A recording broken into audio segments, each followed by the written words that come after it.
This is part 2 of reading the emergency ex parte application for emergency custody that I filed on May 26th, 2023, the day after Angelina was removed from my custody and forcibly transferred into the custody of her dad, Matt Lodice. So on February 1st, 2023, I was on the phone with my classmate and friend, Peter Jones, who has also testified on behalf of my character and abilities as a mother. See e-filed case exhibit number 12. When I walked into my living room, I noticed that Angelina was doing her sexual behavior again for the first time in months. I immediately hung up on Peter and started to record Angelina at the very moment that I hung up with Peter. I can verify this through phone records and video records, as well as live testimony from Peter Jones as a witness who is prepared to come to court. I started to record and I said, "What are you doing?" And I asked her what she was doing. She stated, "I was just doing it, see?" And I said, "Doing what?" And she said, "Doing this," as she proceeded to continue to hump her stuffed animal while on the couch. I asked, "What is doing that?" so that she could answer in her own words. And she said, "Remember I told you Dom does all of it to me?" And I asked, "Dom does what to you?" And she said, "All of this, remember?" I asked, "What does he do?" And she said, "Does that," as she continued to hump the toy. I asked what he puts there, and she said, "He puts me, and he does it on the floor because Dada cleaned the floor." When I asked, "He does what on the floor?" she said, "He does that on the floor that I was doing." I recorded this video and would like to play it in court for the judge to see that Angelina stated this completely on her own. I immediately sent the video to Attorney Cretella and I asked him what I should do. He did not respond. I then called his office and his legal secretary, Alexandra L. Warzoka, stated that it was Don's advisement that I should do what I feel is best for my child in response to my question about whether I should report this to police or to DCF. I ultimately decided to call DCF. They took the report and DCF sent the report to the New Britain Police Department. I notified Matthew that I would be keeping Angelina with me again until further notice and referenced the pending New Britain Police Department police investigation and the pending DCF investigation as a reason why. DCF, Detective Lisa Steves from the New Britain Police Department, and Attorney Cretella all advised that it was in the best interest and for the safety and well-being of Angelina not to have any unsupervised weekend visits with Matthew while the investigation was pending, due to Matthew regularly insisting on using his son Dominic Lodice as a caregiver and babysitter for Angelina. Detective Lisa Steves stated to me on February 11th, 2023, that she spoke to Matthew and told him that it was in Angelina and his best interest for her to stay with me until further notice, to which she said Matthew told her he agreed and he felt that it was best for Angelina to stay with me while the investigations were pending. Angelina had her second forensic interview on March 3rd, 2023 at the Yale Child Advocacy Center again. See the records under e-filed case exhibit number 20. This time, they told me that I could tell her before the interview that we were going there to tell them what Dom does to you, but instructed me not to give her any further details. I did this, and during the interview, Angelina made statements that Dominic sat on her and she sat on him and he tickled her belly. This is reflected in e-filed case exhibit number 21.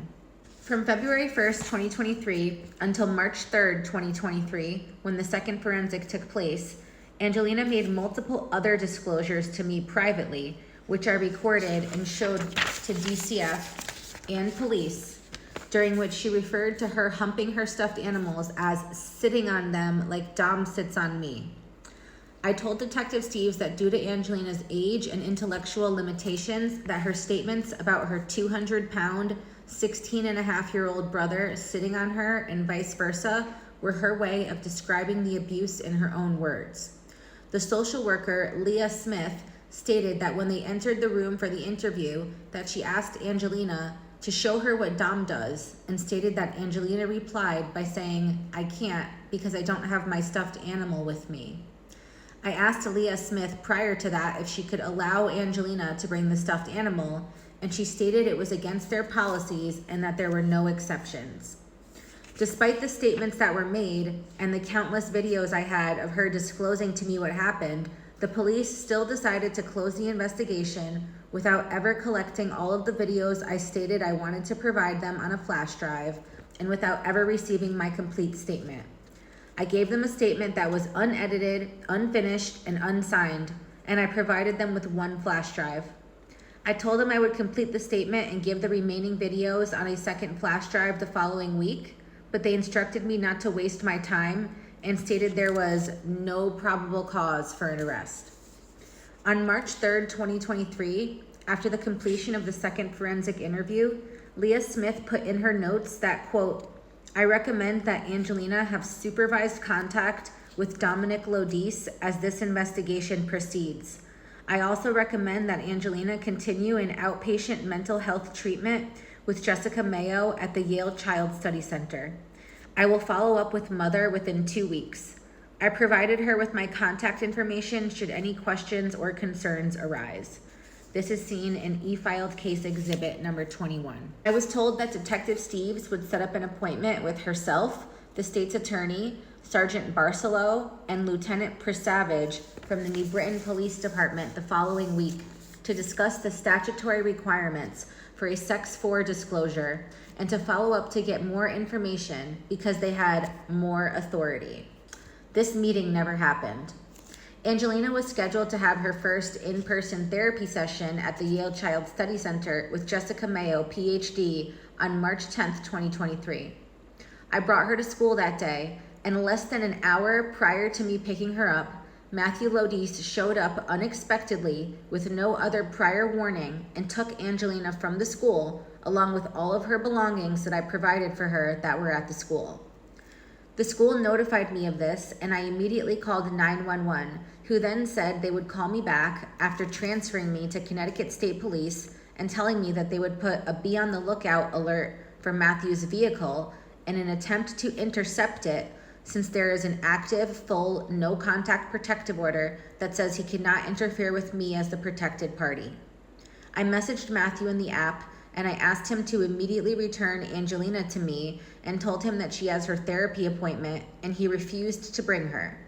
When Matthew finally returned Angelina to my mother at our church on March 12th, 2023, she disclosed that she was sexually abused on March 11th, 2023, while being babysat by Dominic Lodis while, quote, "Daddy worked all day and took Sal with him." Angelina stated repeatedly in multiple videos since then that Dominic pulled her pants down and pulled his pants down and put his penis on her back, vagina, and butt. She stated he does this on the gray couch in the living room and stated that Matthew witnessed his son doing this on at least one occasion on camera and stated that Dominic does this when Matthew is at work. Matthew regularly works 7 days a week, running a busy, successful, full-service remodeling and construction company called Whole House Remodeling Company, LLC. He regularly has stated that he is comfortable having his son, Dominic Lodis, watch Angelina while he works.